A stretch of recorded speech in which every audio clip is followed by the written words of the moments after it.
जय जिनेन्द्र, नमस्कार। मैं मंजू आंचलिया मंजू स्टोरीज चैनल पर फिर से आपका स्वागत करती हूँ। जैन साहित्य की प्रसिद्ध कहानी चंद्र राजा भाग 1 में आपने देखा कि रानी वीरमती ने बहू गुणावली को लुभाकर अद्भुत जगहों पर घूमने की योजना बना ली।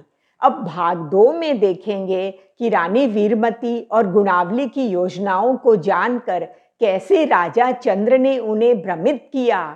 क्या सिंहलपुरी के कोढ़ी राजकुमार कनकध्वज का विवाह विमलापुरी की राजकुमारी से हो पाया? यह सब जानने के लिए प्रस्तुत है आपके सामने दूसरा भाग। आभापुरी से 1800 योजन दूर पश्चिम दिशा में एक सुंदर नगरी थी, विमलापुरी। वहां के राजा मकरध्वज की एक अत्यंत रूपवती पुत्री थी, प्रेमला लच्छी। उसके युवा होने पर राजा मकरध्वज ने 4 मंत्रियों को वर की खोज में भेजा। खोज करते करते मंत्री सिंहलपुरी पहुंचे और वहां के राजकुमार कनकध्वज की प्रशंसा सुनकर राजा कनकरथ के राजमहल में पहुंचे। राजकुमार कनकध्वज जन्म से कोढ़ी और विकलांग था। इस बात को सबसे छुपा कर रखा गया था और सब जगह यह बात फैलाई गई थी कि राजकुमार बहुत सुंदर है और योग्य है। राजा ने 4 मंत्रियों को हीरों का हार भेंट किया। 4 मंत्रियों ने आपस में विचार विमर्श करके संबंध पक्का करने का निर्णय कर लिया। राजा ने एक शर्त पर रिश्ता स्वीकार किया कि राजकुमार को बारात के समय ही सबको दिखाया जाएगा। इस प्रकार गुमराह हुए 4 मंत्रियों ने प्रेमला लच्छी का रिश्ता जन्मजात कोढ़ी कनकध्वज के साथ पक्का कर दिया और वापस आकर महाराज मकरध्वज को सूचना दी और जोर शोर से विवाह की तैयारी शुरू हो गई।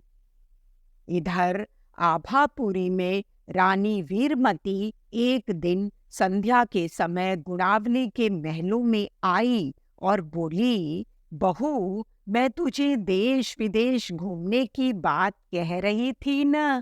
कल पूर्णिमा के दिन विमलापुरी में एक अद्भुत विवाह हो रहा है जो यहाँ से 1800 योजन दूर है। हम कल चौथे प्रहर वहां चलेंगे और विवाह देखकर रात में ही वापस आ जाएंगे। वीरमती और गुणावली धीरे धीरे योजना बनाने लगी। दोनों को खुसुर पुसुर करते देखकर राजा चंद्र पर्दे की ओट में छुपकर उनकी बातें सुनने लगा। वह दोनों कह रही थी कि बगीचे में जो आम का पुराना पेड़ है उस पर बैठकर उड़ेंगे और सीधे विमलापुरी पहुंच जाएंगे। चंद्र ने सारी बातें सुन ली। अगले दिन संध्या होते ही चंद्र राजमहलों में आ गया और नींद का बहाना करके सो गया। तभी वीरमती आई और बोली, बहू, यह कनेर की छड़ी 3 बार घुमाकर इसके पांव से छुआ देना। यह गहरी नींद में सो जाएगा और जब तक तुम वापस छड़ी नहीं छुआओगी यह नहीं जागेगा। गुणावली अपनी तैयारी में लग गई। चंद्र चुपके से उठा, बिस्तर पर तकिया लगाकर चादर उठा दी और बगीचे में जाकर आम के विशाल वृक्ष की कोटर में छुप गया। इधर गुणावली चंद्र को गहरी नींद सोया जानकर वीरमती के साथ उद्यान में आई। दोनों आम की बड़ी डाली पर बैठ गई। वीरमती ने छड़ी घुमाते हुए कहा, हमें विमलापुरी लेकर चलो। आम के पेड़ ने धीरे धीरे अपनी जड़ें छोड़ दी और आकाश में उड़ने लगा। कोटर में छिपा चंद्र उनकी सब बातें सुन रहा था। कुछ ही देर में विमलापुरी दिखाई दी। दोनों ने उद्यान में उतरकर प्रेमला लच्छी का विवाह देखकर भोर से पहले वापस आने का निर्णय ले लिया। थोड़ी देर में आम्र वृक्ष विमलापुरी के उद्यान में उतर गया। इधर चंद्र राजा भी छुपकर उतरा। इधर सिंहलपुरी के राजा कनकरथ और मंत्री हिंसक ने कुलदेवी की आज्ञा से राजा चंद्र का विवाह राजकुमारी प्रेमला लच्छी से करने का निर्णय लिया, ताकि राजकुमार कनकध्वज के कोढ़ी होने की किसी को कानो कान खबर ना हो। उन्होंने राजा चंद्र को नगर के प्रवेश द्वार से प्रवेश करते हुए रोक लिया और अपनी बात सामने रख दी। बहुत समझाने पर राजा चंद्र मान गए और विवाह हो जाने पर प्रातः काल होने से पहले जाने का निर्णय सुना दिया। राजा चंद्र को दूल्हे की तरह सजाकर विवाह मंडप में लाया गया।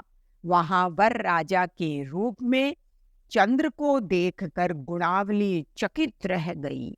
वह अपनी सास से बोली, ऐसा लग रहा है कि आपके पुत्र यहाँ पर वर बनकर बैठे हैं। वीरमती ने जवाब दिया, राजा चंद्र इतने दूर यहाँ कैसे आ सकता है। विवाह के बाद वर वधू रंग महल में आए और रीति अनुसार चौपड़ खेलने बैठ गए। तभी मंत्री हिंसक ने चंद्र को उठकर जाने का संकेत किया। चंद्र ने जाने से पहले प्रेमला को अपना परिचय देना उचित समझा। उसने बातों ही बातों में आभापुरी के चंद्र राजा के नाम से परिचय दिया। जल पीते समय भी यही कहा कि हमारी गंगा का पानी मीठा है। विदुषी प्रेमला मन ही मन सोचने लगी, गंगा तो आभापुरी के पास बहती है, सिंहलपुरी के पास तो सिंधु नदी बहती है, फिर ये बार बार आभापुरी का नाम क्यों ले रहे हैं। हिंसक मंत्री बार बार इशारा करके जाने का बोल रहा था। चंद्र बहाना बनाकर बाहर निकलकर सीधा बगीचे में आया। आम्र वृक्ष के कोटर में छिपकर बैठ गया।